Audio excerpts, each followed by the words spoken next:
হে আমার বন্ধুরা, মৃত্যুর যে সময় নির্ধারণ করা হয়েছে, যে সময় নির্দিষ্ট করা হয়েছে, সেই সময় পরিবর্তন করা হবে না।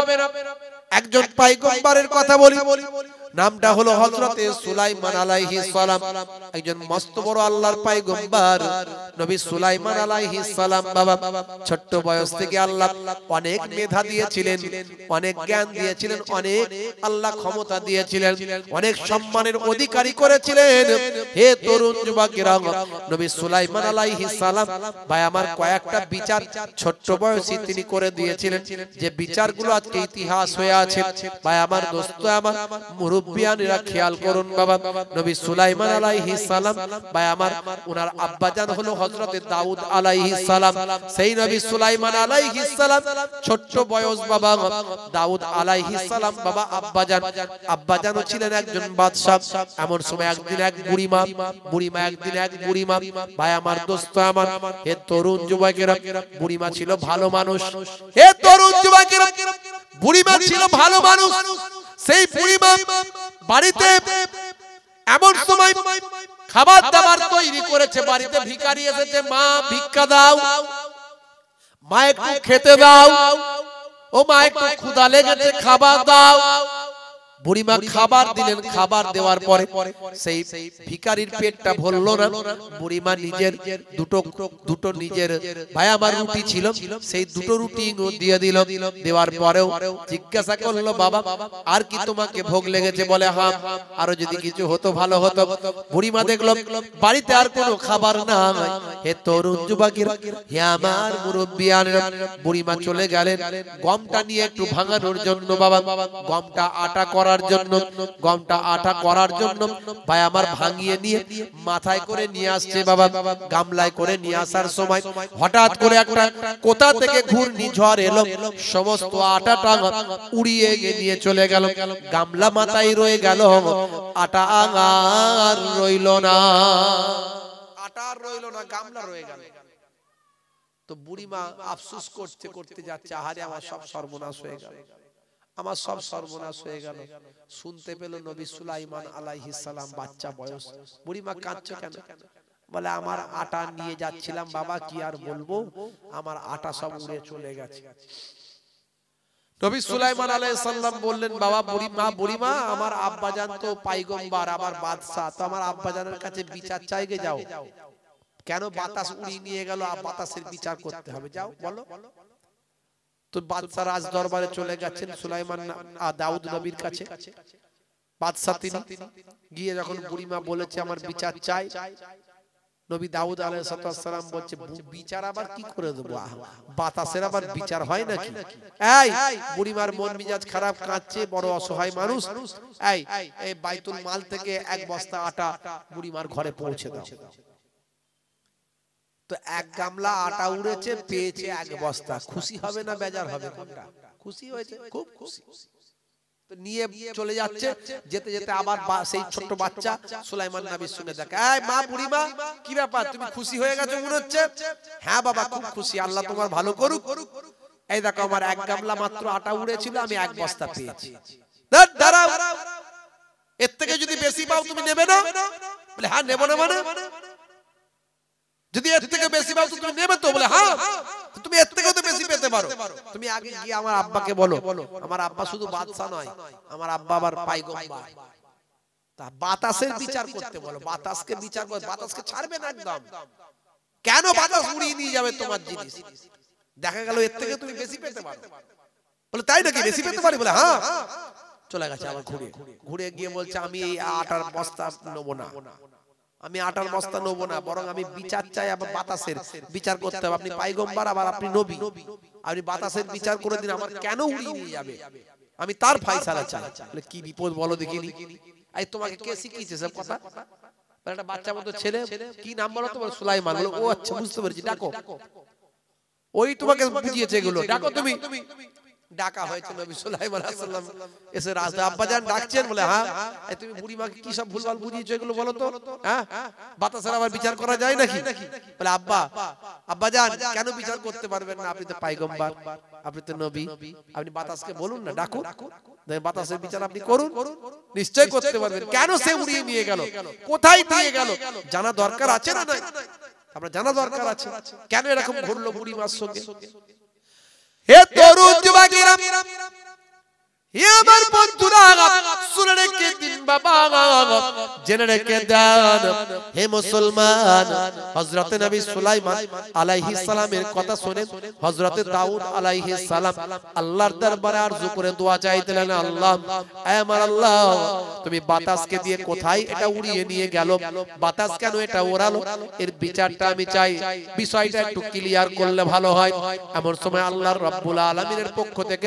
জানিয়ে দেওয়া হয় ও নবী দাউদ শুনে রেখে দাও জেনে রেখে দাও সমুদ্রের উপর দিয়ে একটা ট্রলার আসছিল জাহাজ আসছিল সেই জাহাজের তলাটা হঠাৎ ফুটো হয়ে গেছে ছিদ্র হয়ে গেছে ওই জাহাজে মানুষগুলো ছিল ঈমানদার তাদের অনেক সম্পদ ছিল মাল ছিল তারা আল্লাহর কাছে আমি আল্লাহর কাছে দরখাস্ত করলো দোয়া চাইলো আল্লাহ আমাদের জানগুলো যদি এই সমুদ্র থেকে বাঁচিয়ে দাও যত সম্পদ আছে সব নবী দাউদ আলাইহিস সালামের কাছে নিয়ে গিয়ে সবটা দান করে দেব জোরে হবে না জোরে হবে না হে তরুণ যুবকেরা হে আমার বন্ধুরা আমার আল্লাহ বললেন তাদের দোয়া আমি কবুল করলাম বাতাসকে নির্দেশ দিলাম হে বাতাস বুড়িমার মাথার গামলা থেকে আটাটা উড়িয়ে নিয়ে যাও পানিতে চুবিয়ে সেটাকে ভালো করে খুমির করে ভালো করে টাইট করে ওই জাহাজের ছোট্ট ফুটোটা ছিদ্রটা ওই আটা দিয়ে বুঝিয়ে দাও হে তরুণ যুবকেরা হে আমার মুরব্বিয়ানেরা বাতাস তাই করলো সেখান থেকে নিয়ে গিয়ে ছিদ্রটা বুঝিয়ে দিল ফলে ওই সমস্ত মানুষগুলোর জানগুলোকে আমি আল্লাহ বাঁচিয়ে দিলাম হে তরুণ যুবকেরা হে আমার বন্ধুরা হে আমার মুরব্বিয়ানেরা নবী সুলাইমান আলাইহিস সালামের কথাতে নবী দাউদ আলাইহিস সালাম আল্লাহর পক্ষ থেকে জানতে পারলেন যে এক্ষুনি কয়েকশো জাহাজের আরোহী যারা যাত্রী ছিল তারা এক্ষুনি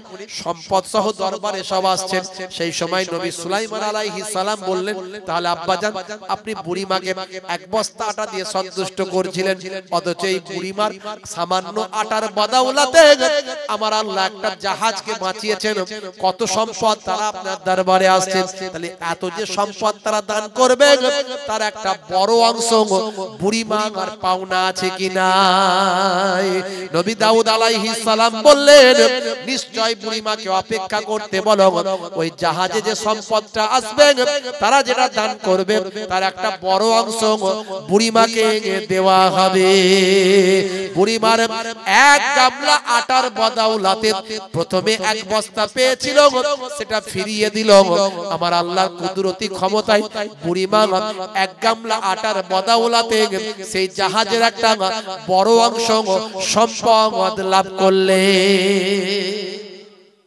নবী সুলাইমান আলাইহিস সালাম এই সব বিচারগুলো ছোট্ট বয়সে এরকম বেশ কটা বিচার করেছিলেন সেই নবী সুলাইমান আলাইহিস সালামের একজন মন্ত্রী দাঁড়িয়ে আছে নবী সুলাইমান নবীর সঙ্গে মন্ত্রী দাঁড়িয়ে আছে এমন সময় মালাকুল মউত আজরাইল ফেরেশতা এসে নবী সুলাইমান আলাইহিস সালামকে সালাম দিয়েছে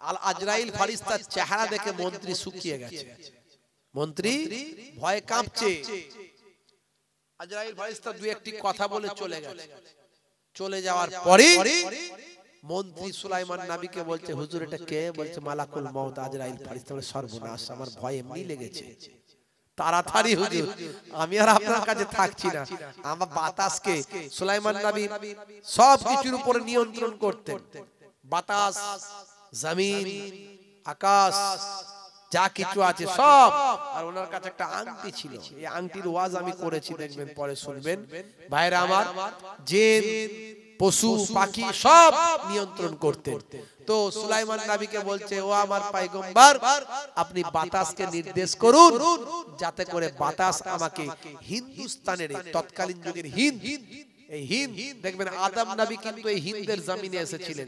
এই জন্য বলি মুসলমানদের বাপের দেশ হলো হিন্দুস্তান। যারা বলে হিন্দুস্তান থেকে তাড়াবো তাদের বলবেন তোমাদেরও অনেক কিছু বিশ্বাস আছে, আমাদেরও বিশ্বাস আছে। আমাদের বিশ্বাস আমাদের পূর্বপুরুষ, আমাদের প্রথম পিতা, আদি পিতা, আমাদের প্রথম মানব তিনি হলেন আদম নবী। এই হিন্দুস্তানের জমিনে কিন্তু এসেছিলেন প্রথম। তৎকালীন যুগের সিংহল এখন হচ্ছে শ্রীলঙ্কা, তখনকার যুগের ভারতবর্ষ হিন্দ। তো যাই হোক, সুলাইমান নবীকে বললেন হে আমার নবী, হে আমার বাদশা, আপনি আমাকে হিন্দুস্তানের কোন এক পাহাড়ে আমাকে পৌঁছে দেন। হে তরুণ যুবকেরা, হে আমার বন্ধুরা, শুনে রেখে দিন বাবা, জেনে রেখে দিন।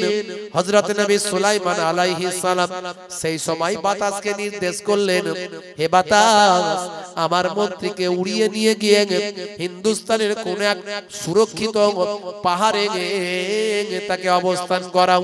হে তরুণ যুবকেরা, হে আমার মুরব্বিয়ানেরা, বাতাস তাই করলো, উড়িয়ে নিয়ে গেল মন্ত্রীকে।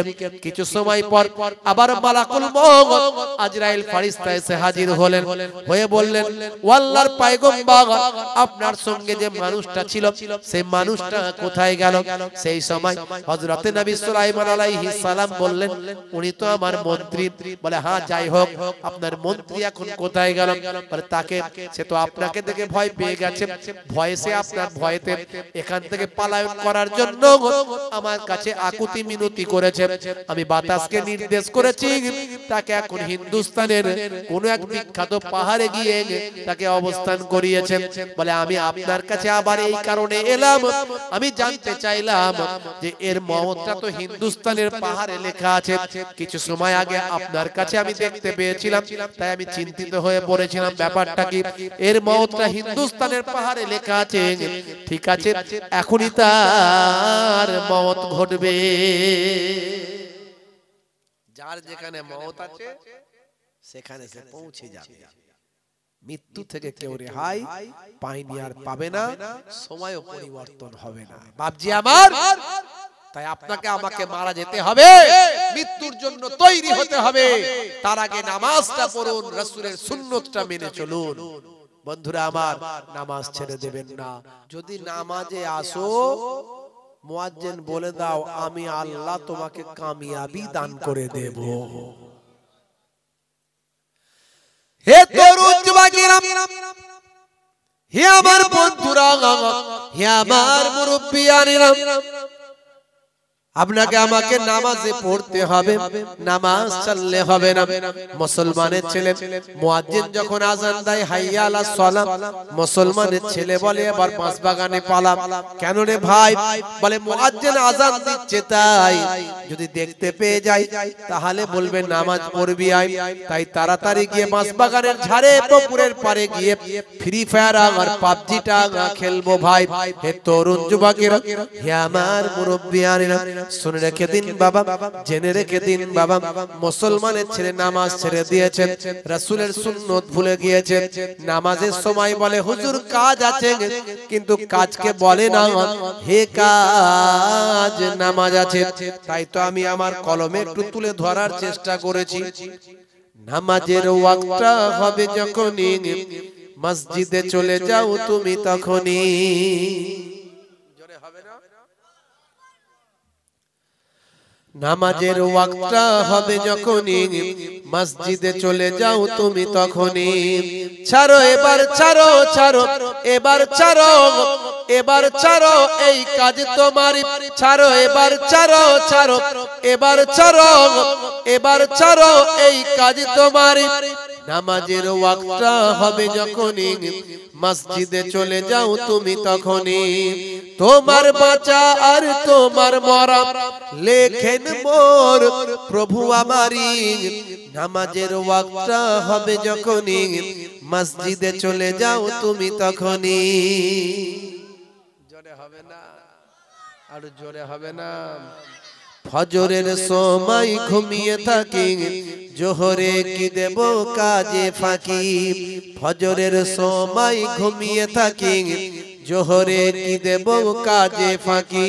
রাখো এসব, রাখো রাখো এসব, রাখো এসব রাখো কথা তোমার রাখো এসব রাখো রাখো এসব রাখো এসব রাখো কথা তোমার আসর আর মাগরিব হেলা করি দোকানার আড্ডায় সময়টা দিই আসর আর মাগরিব হেলা করি দোকানার আড্ডায় সময়টা দিন মরলে তোমাকে যেতে হবে মাটির নিচে ঘর তোমারই নামাজের ওয়াক্তটা হবে যখনই মসজিদে চলে যাও তুমি তখনই জোরে হবে না ঠান্ডায় জড়সড় হয়ে গেছেন মনে হচ্ছে আর আওয়াজ দিতে পারেন না কথা ঠিক না ভুল হ্যাঁ আমিও বুঝতে পারছি আপনাদেরও কষ্ট হচ্ছে আমারও হচ্ছে বেশি লম্বা চওড়া নয় ছোট করে বলবে একটু মূল কথাটা বলে দেব আসল কথাটা এত সারা দিন রাত ধরে ওয়াজ শুনলে যেটা আসল কথা হয় সেটাই বলবো ছোট করে এশার সময় ঘুমিয়ে পড়ি শরীরটা ক্লান্ত মেলিয়ে দিই জোহরের সময় বলে হুজুর কাজ করি তো নামাজ কি করে পড়ব আসর আর মাগরিবের সময় বলে হুজুর সারা দিন খাটাখাটনি করা শরীর বিকাল বেলা একটু ক্যারাম খেলি তাস খেলি চায়ের দোকানে বসি বুঝতে পারছেন এই সব করতে করতে হুজুর মনটা ফ্রি করতে করতে সময় চলে যায় আর এশার সময় বলে হুজুর সারা দিন খাটাখাটনি করা শরীর সন্ধ্যা হলেই ঘুম পায় খাই দায় ঘুমায় আর ফজরের সময় বলে হুজুর কোনটা দিয়ে আজান হয় আর পালিয়ে যায় কিছু বুঝতেই পারি না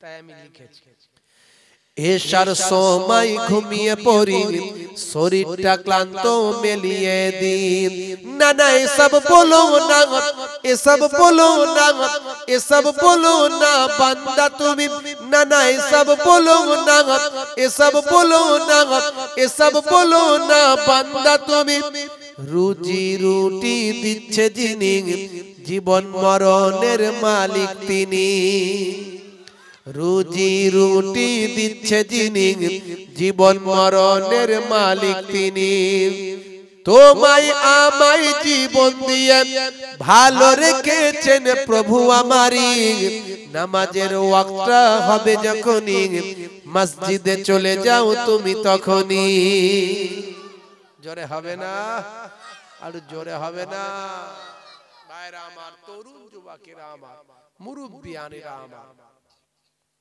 সেই নামাজ আমাদের ছেড়ে দিলে হবে না রাসূলের সুন্নাত আমাদের ভুলে গেলে হবে না 1450 বছর আগে নবী যা বলেছেন সব কার কথা বলেছেন আল্লাহর কথা কার কথা আল্লাহর কথা কোরআন মাজিদে আল্লাহ রাব্বুল আলামিন তাই বলছেন মা ইয়ান্তিকু আনিল হাওয়া ইন হুয়া ইল্লা ওয়াহিয়ুন ইউহা আমার নবী নিজের ইচ্ছায় কোনো কথা বলেন না যতক্ষণ না আমি আল্লাহ ওহী দিয়ে না জানিয়ে দিই তাহলে আমার নবী 1450 বছর আগে যা বলেছেন সব আল্লাহর কথা বলেছেন আর যা আল্লাহ এবং রাসূল যা বলেছেন সবের মধ্যে বিজ্ঞান আর বাস্তবতা আছে আছে না নাই আমি এর আগে অনেক বক্তব্য দিয়েছি ইন্টারনেটে গিয়ে আমার নাম বলে খোঁজ করবেন 20-25 হাজার বক্তব্য পাবেন কিছু কম বেশি আমি সব বলেছি দাড়ি রাখার মধ্যে কি বিজ্ঞান আছে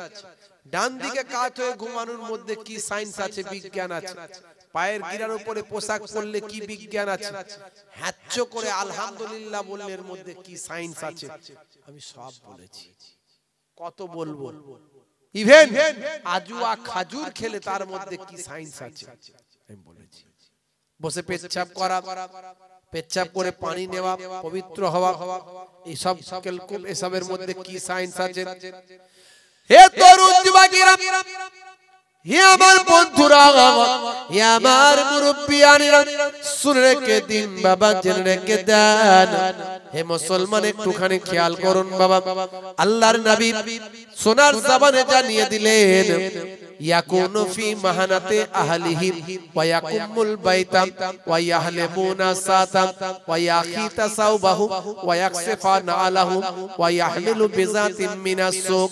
আল্লাহর নবী যে কাজগুলো করেছেন, যেগুলো নির্দেশ করেছেন, সেগুলো হলো আপনার আমার জন্য সুন্নাত। হে তরুণ যুবকেরা, হে আমার মুরব্বিয়ানিরা, শুনে রেখে দিন বাবা, নবী যেগুলো করেছেন সেগুলো আমরা করতে পারবো না, কিন্তু নবী যেগুলো করতে বলেছেন সেগুলো আমরা করতে পারবো। ভালো করে বুঝবেন, নবী যা করেছেন আমরা করতে পারবো।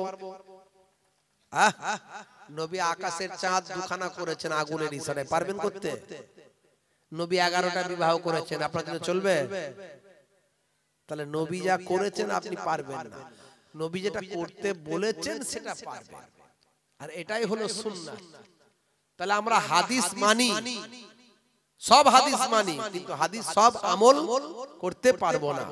পারবেন? সব হাদিস আমল করতে পারবেন? পারবেন না। নবী 11টা বিবাহ করেছেন, এটাও হাদিস, আমল করতে পারবেন? পারবেন না। তাহলে সব হাদিস মানি কিন্তু আমল করতে পারবো না। নবী যেটা আমল করতে বলেছেন সেটা করব, সেটাই হলো সুন্নাত। এক শ্রেণীর মানুষ বেরিয়েছে না, ডাইরেক্ট নিজেদের নাম দিচ্ছে, বলছে আমরা হলাম আহলে হাদিস, সব হাদিস মানি, শুনি আমরা কোরআন আর হাদিস ছাড়া কিছু মানি না, ডাইরেক্ট বলছে। ওদের জিজ্ঞাসা করবেন যে এলাকায় পুরুষ মানুষ মারা গেলে কটা কাফন দেন আপনারা? পুরুষ মানুষ মারা গেলে কটা কাফন দেন? বলে 3টে, মাশাআল্লাহ। আর মহিলা মারা গেলে 5টা দেন। আর মনে করুন একটা হিজড়া আছে এলাকায়, মারা গেছে, কটা দেবেন? কি করে দেবেন? 5টা। কোথায় লেখা আছে? কোরআন হাদিস খুলে দেখান, 1 লক্ষ টাকার চ্যালেঞ্জ। কোরআন হাদিস খুলে দেখিয়ে দেন কোথায় লেখা আছে 5টা দেবেন।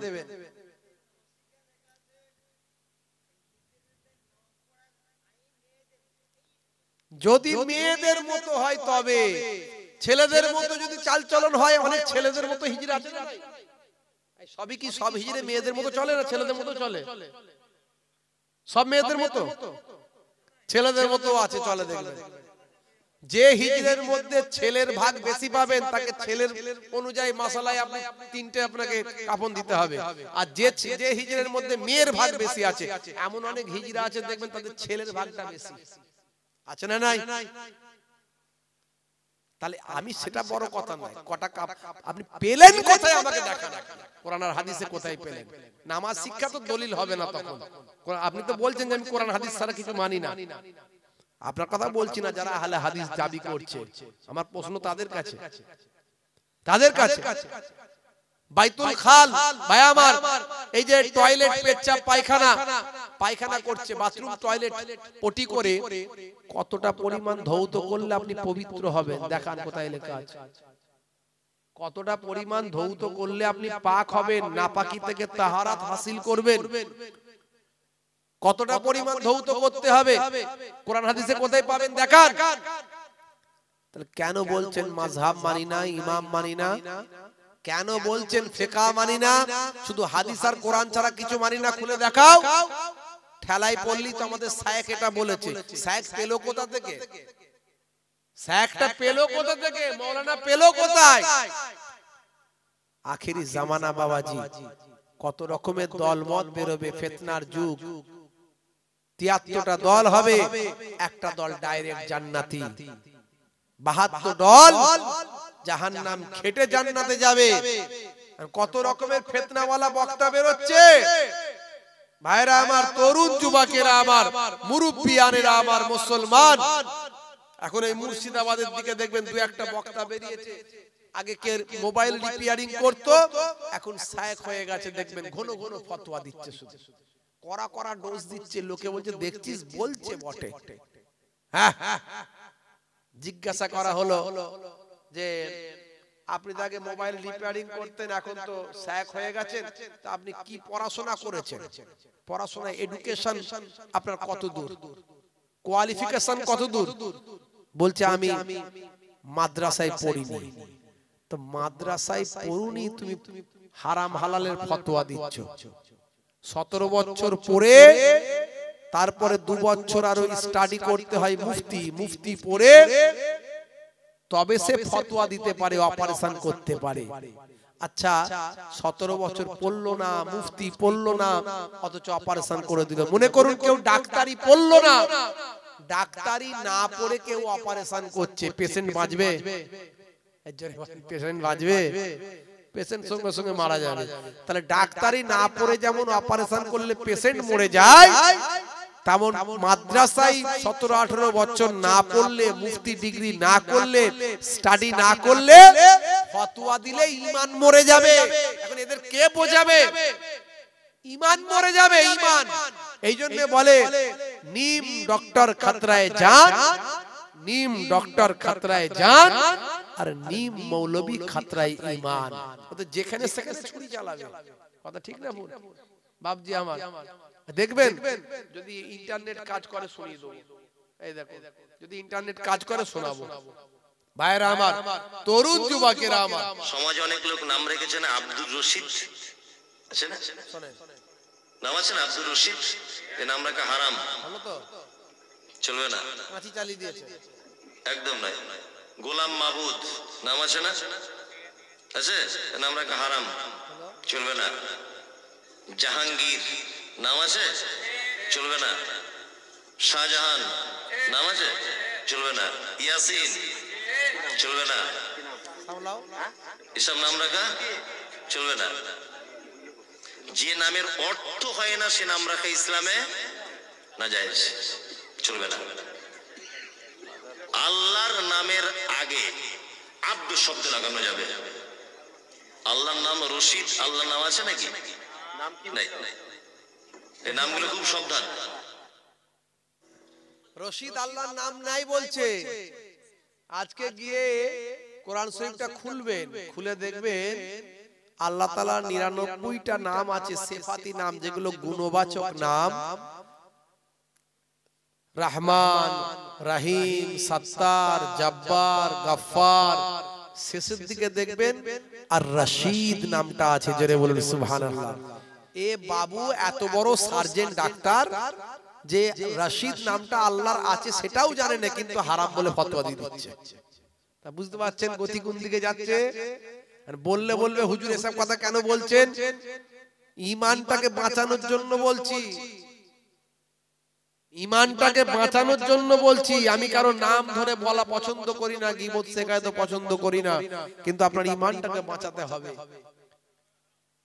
দেখছেন আব্দুর রশিদ নাম রাখা বলছে হারাম। চিন্তা করতে পারেন? লক্ষ লক্ষ মানুষের নাম হচ্ছে আব্দুর রশিদ।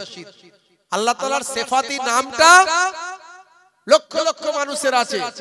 রহমান নাম আছে না নাই?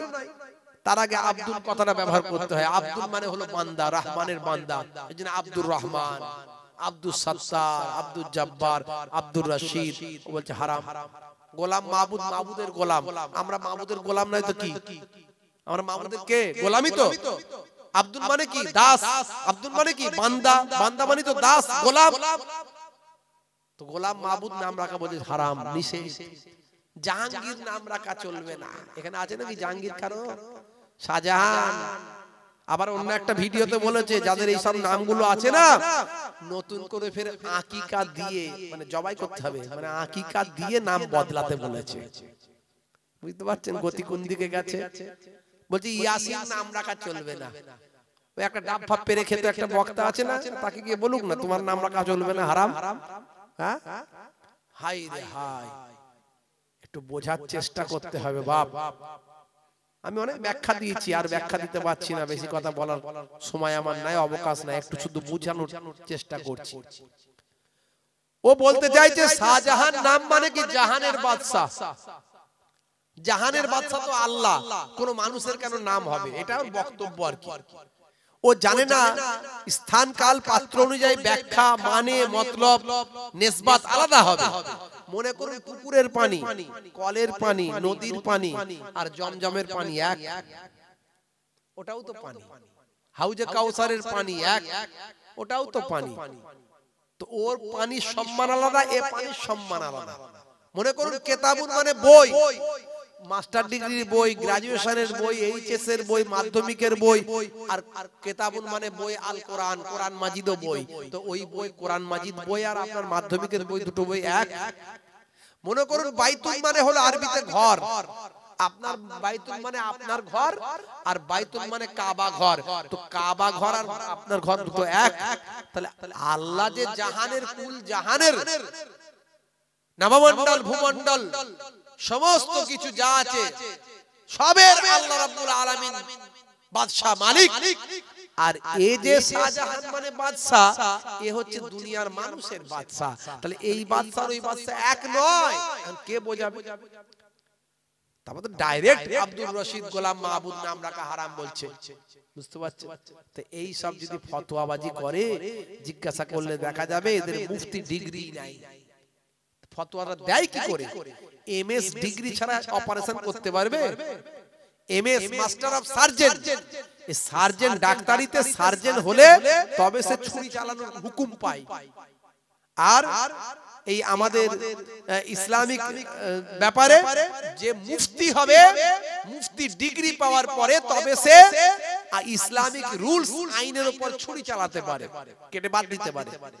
তো ওরতে সে বাদ দেওয়ার ক্ষমতাটা দেয়, অথচ বাদ দিয়ে দিচ্ছে। তাহলে মানুষ মরবে না বাঁচবে? মানুষ মরবে। বন্ধুরা আমার, এদের থেকে আমাদের সাবধান হতে হবে। এরই জন্য আল্লাহ রাব্বুল আলামিন বললেন, তোমরা আমার গোলামি করো, অর্থাৎ আমার নামাজ, আমার রোজা, আমার হুকুমের গোলামি। তারপরে আল্লাহ বলেন ওয়াতিউর রাসূলা, আমার রাসূলের গোলামি করো, আমার রাসূলের ইতাআত করো। রাসূলের ইতাআত মানে রাসূলের সুন্নতের তাবেদারি, রাসূলের সুন্নতের গোলামি। তারপরে বললেন, আল্লাহ বলে দিলেন এটা আল্লাহর কথা, দুনিয়ার কোনো মানুষের কথা নয়। ওয়া উলিল আমরি মিনকুম।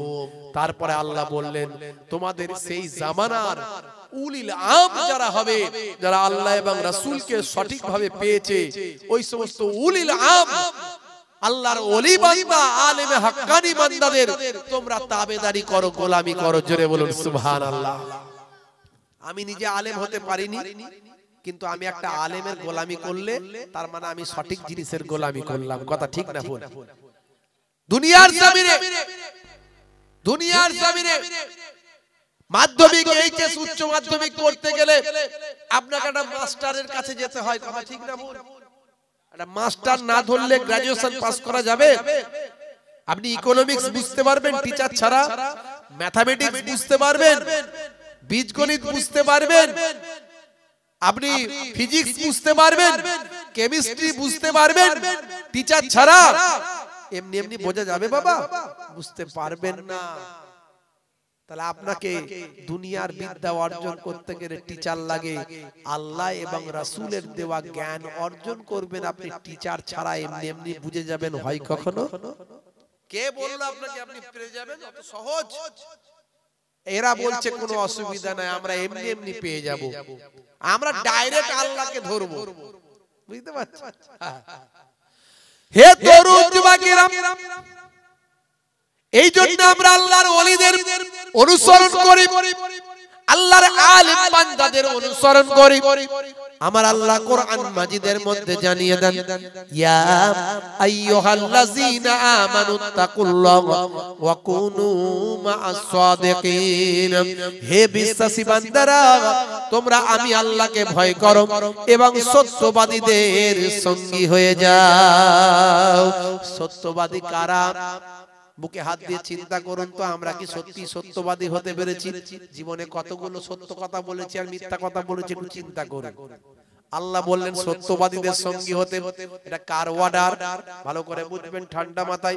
যারা ওলি মানে না, পীর মানে না, একটু ভালো করে বোঝার কথা আমি বলবো, বোঝার জন্য বলবো, একটু ভালো করে ঠান্ডা মাথায় চিন্তা করার জন্য বলবো। সত্যবাদী কারা? যদি বলেন এই সমস্ত শায়েখ গুলো, এরা তো এখনই হারাম বলছে, যাকে তাকে উল্টো পাল্টা কথা বলছে, এরা আজকের যুগের মানুষ।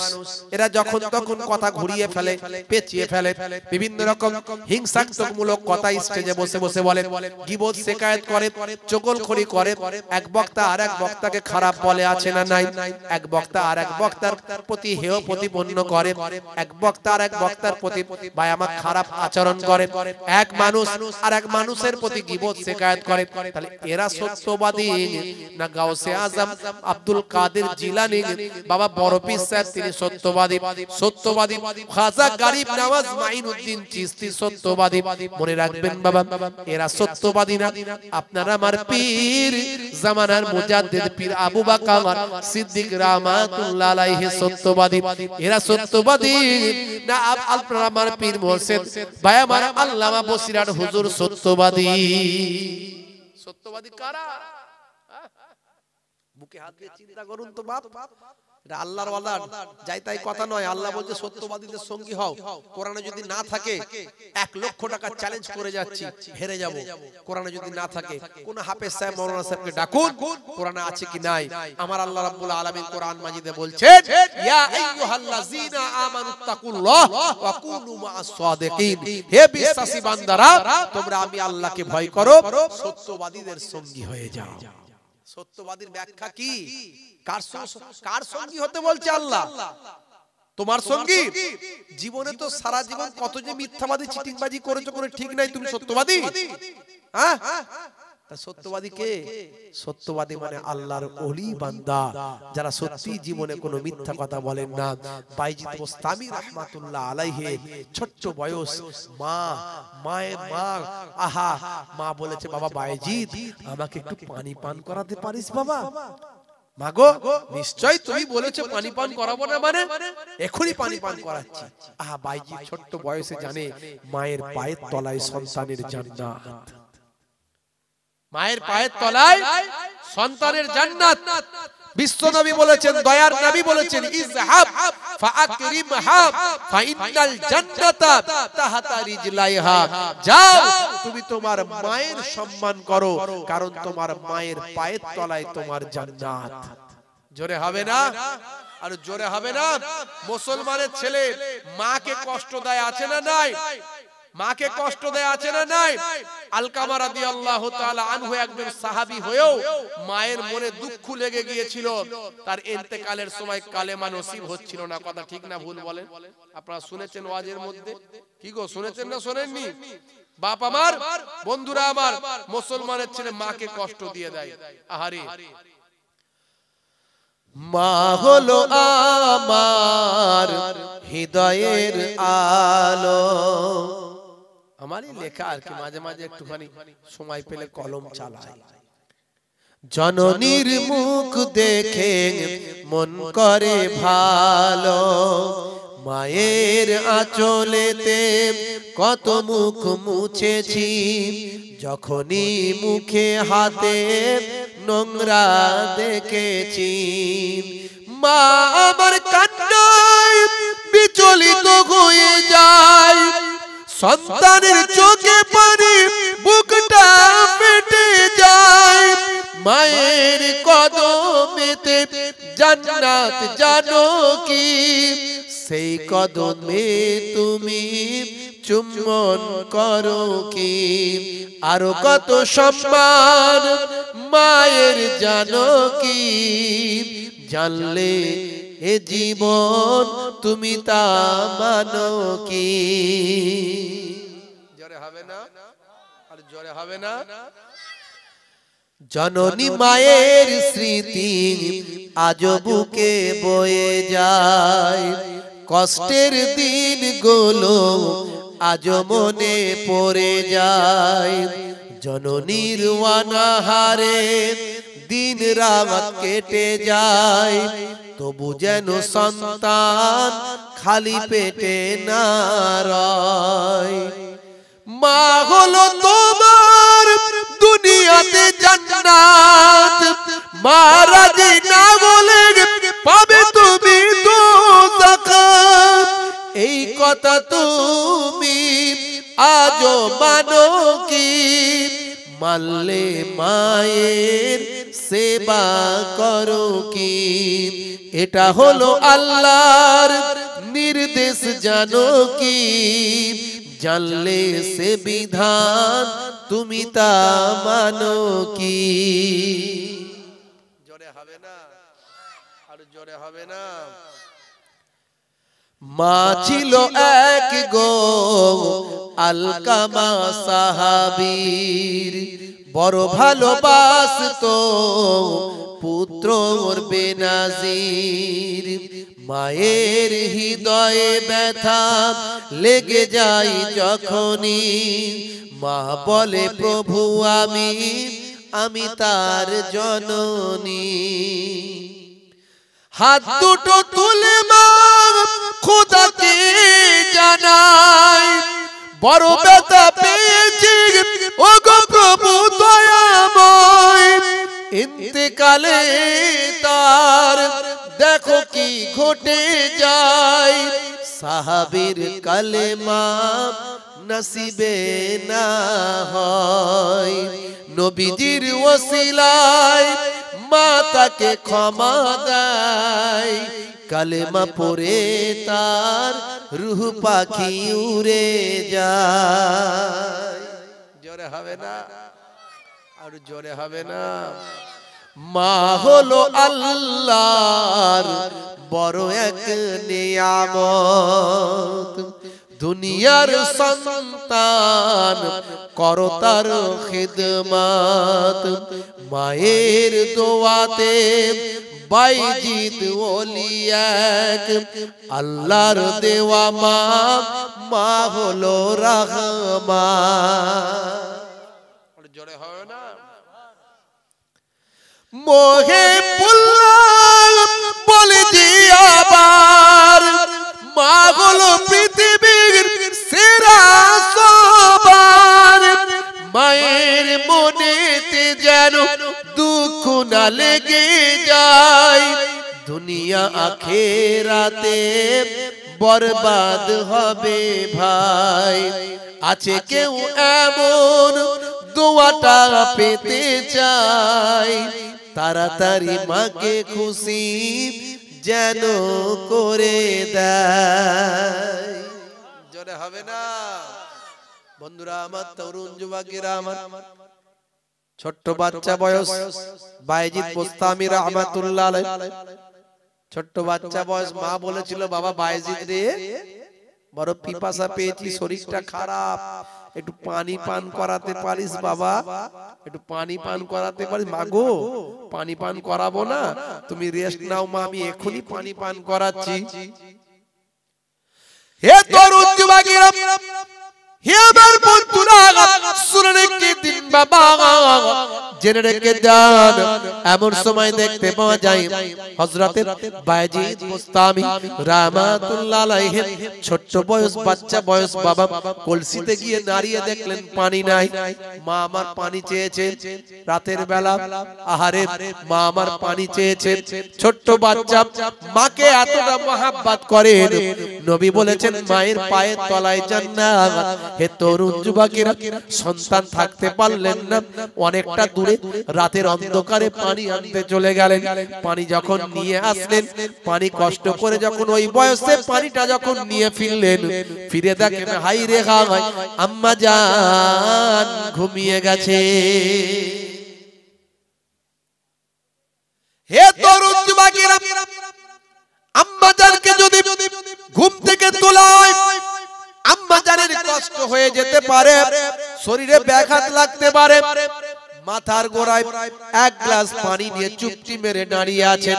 মা আমার পিপাসা, যখনই ঘুমটা ভাঙবে, চোখটা যখনই খুলবে, আমি বাইজিদকে একবার দেখতে পাবে, সঙ্গে সঙ্গে বলবো মা এই নাও পানি পান করতে চেয়েছিলে, মা এই নাও মা, তোমার জন্য আমি তোমার সন্তান পানি নিয়ে দাঁড়িয়ে আছি।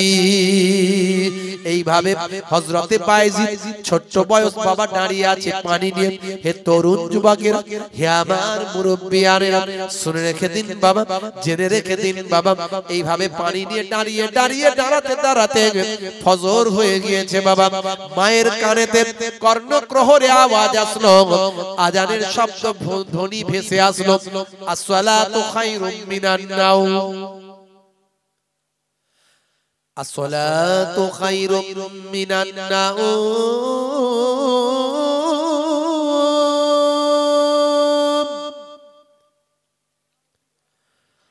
আসসালাতু খায়রুম মিনান নাওম।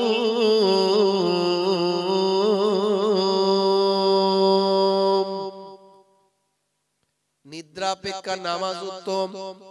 মানে কি? নিদের থেকে, ঘুমানোর থেকে নামাজটা ভালো। হে মুসলমান, উঠে পড়ো, নামাজে জামাতে নামাজটা পড়ো। হে তরুণ যুবকেরা, এই আওয়াজটা যখন বাইজিদ বুস্তামি আম্মা জানের কানে যখন এলো, চোখটা খুললেন, আজান হচ্ছে।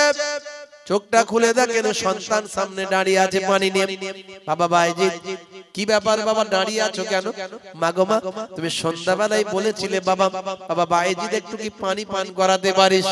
আমি পানি পাইনি, পানি কলসিতে ফাঁকা ছিল, কলসিতে পানি ছিল না, আমি পানি আনতে চলে গিয়েছিলাম।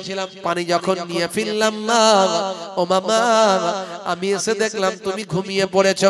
আমি যদি তোমাকে তুলি মা, তোমার বড় তাকলিফ হবে, কষ্ট হবে। আমি সঙ্গে সঙ্গে চিন্তা করলাম মা, তোমার যখনই ঘুমটা ভাঙবে তোমাকে যেন পানিটা পান করাতে পারি, কারণ তুমি পিপাসা ছিলে। তাই আমি সারা রাত এই গ্লাসে করে পানি নিয়ে দাঁড়িয়েছিলাম। এভাবে দাঁড়াতে দাঁড়াতে ফজর হয়ে গিয়েছে। হযরতে বাইজিদ বুস্তামি আম্মা জান নামাজটা পড়লেন, নামাজটা পড়ে নিয়ে বললেন, বাবা বাইজিদ এদিকে শোনো, তুমি এত কষ্ট করেছো বাবা, সারা রাত আমাকে পানি পান করানোর জন্য দাঁড়িয়ে কাটিয়ে দিয়েছো। আমি জানি মা, আমার দোয়া কবুল হবে কি জানি না, তবে নবী বলেছেন দাওয়াতুল মাজলুমে, দাওয়াতুল মুসাফির, দাওয়াতুল ওয়ালিদি আলা ওয়ালাদিহি, তিন শ্রেণীর ডাক আল্লাহর দরবারে কবুল হয়।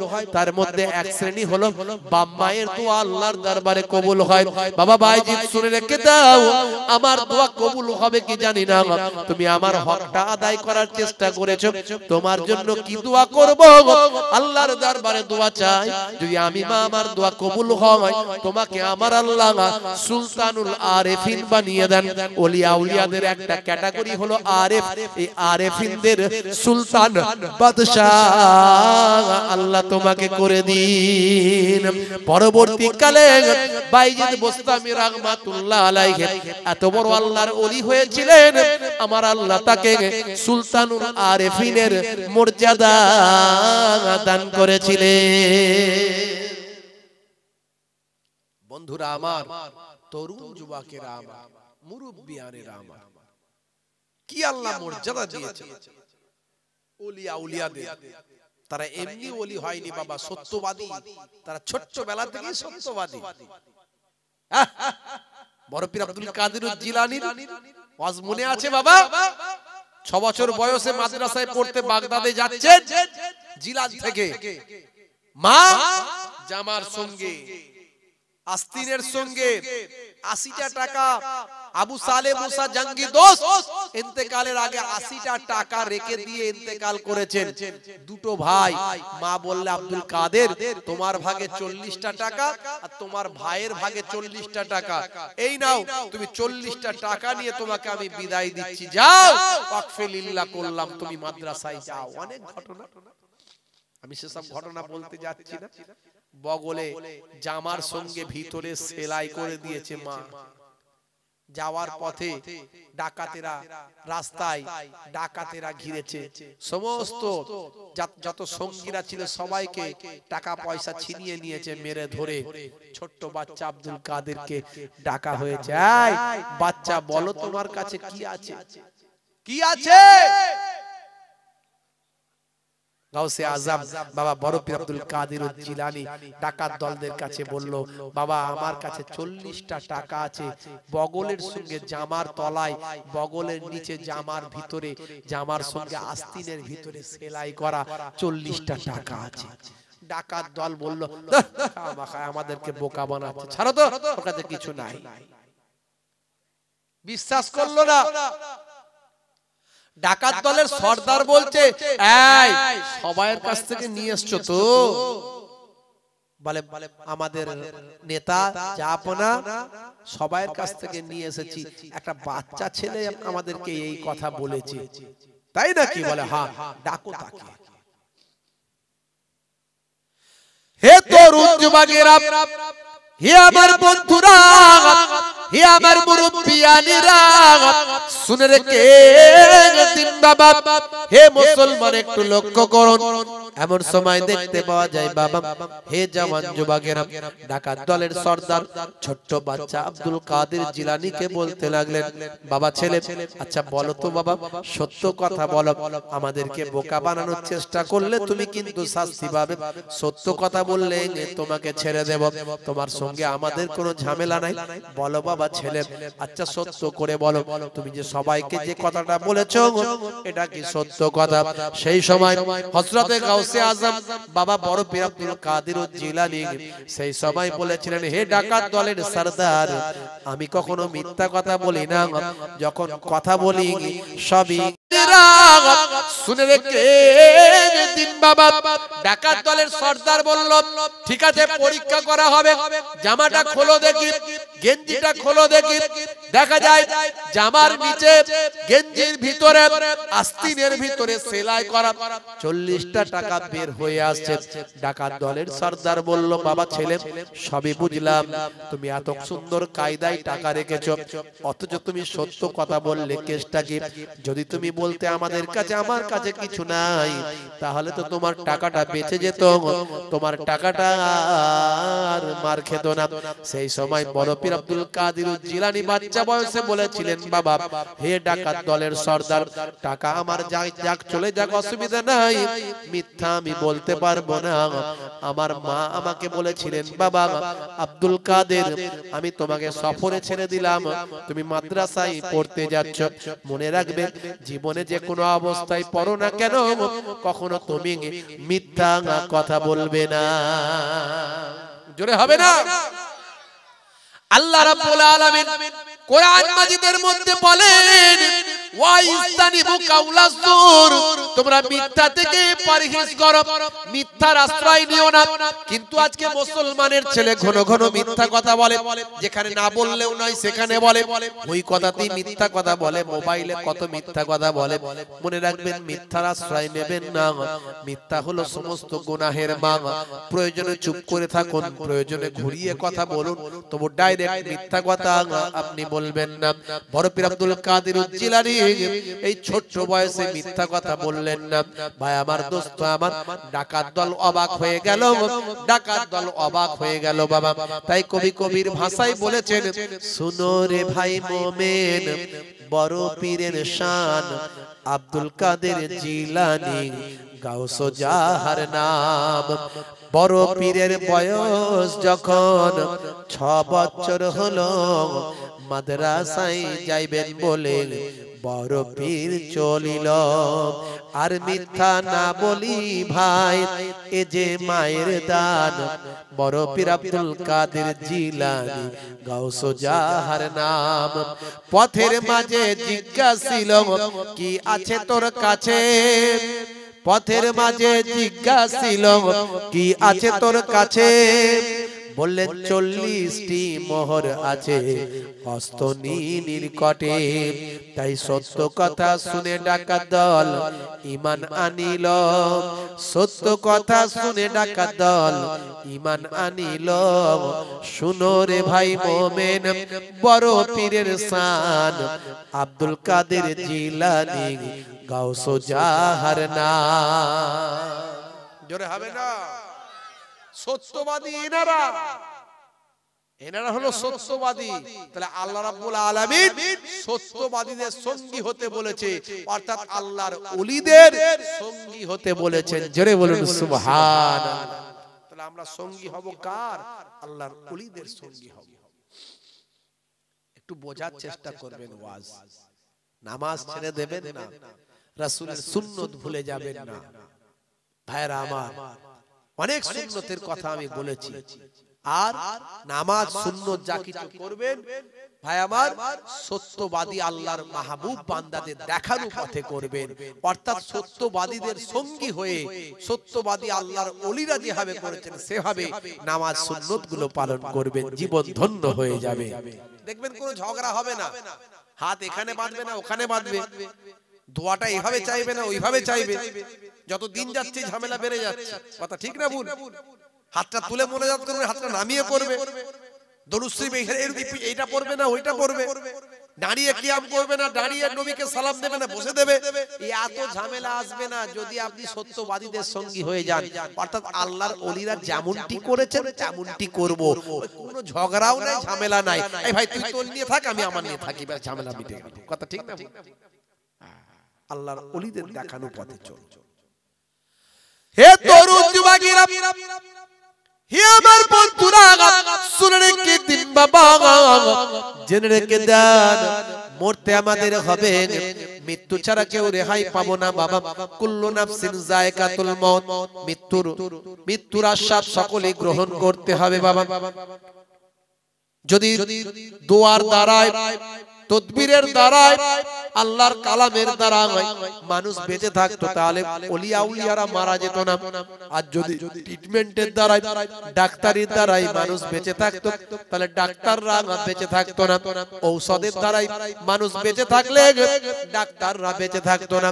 তাই মরতে আপনাকে আমাকে হবে, মরবেন তো মরবেন আল্লাহ ওয়ালাদের মতো মরো। বন্ধুরা আমার, তরুণ যুবকেরা আমার, আল্লাহ ওয়ালাদের মতো আমাদের মরতে হবে, আল্লাহর মাহবুব বান্দাদের মতো মরতে হবে। মরবেন তো মরবেন ওলি আউলিয়াদের দেখানো পথে মরবেন। হে তরুণ যুবকেরা, হে আমার বন্ধুরা, শুনে রেখে দিন বাবা, জেনে রেখে দেন হে মুসলমান, মৃত্যুর সময় যেটা নির্দিষ্ট করা হয়েছে সেই সময়ের এদিক ওদিক করা হবে না। আইনামা তাকুনু ইউদরিকুমুল মাউত ওয়ালাউ কুনতুম ফি বুরুজিম মুশাইয়াদা। বান্দা মৃত্যুর ভয়েতে তুমি যেখানেই যাও, সুদৃঢ় গম্বুজ মজবুত কেল্লার ভিতর, মৃত্যু তোমাকে ছাড় দেবে না। ভাই তরুণ যুবকেরা, হে আমার বন্ধুরা শুনে রেখে দেন, হে আমার মুরব্বিয়ানেরা জেনে রেখে দেন,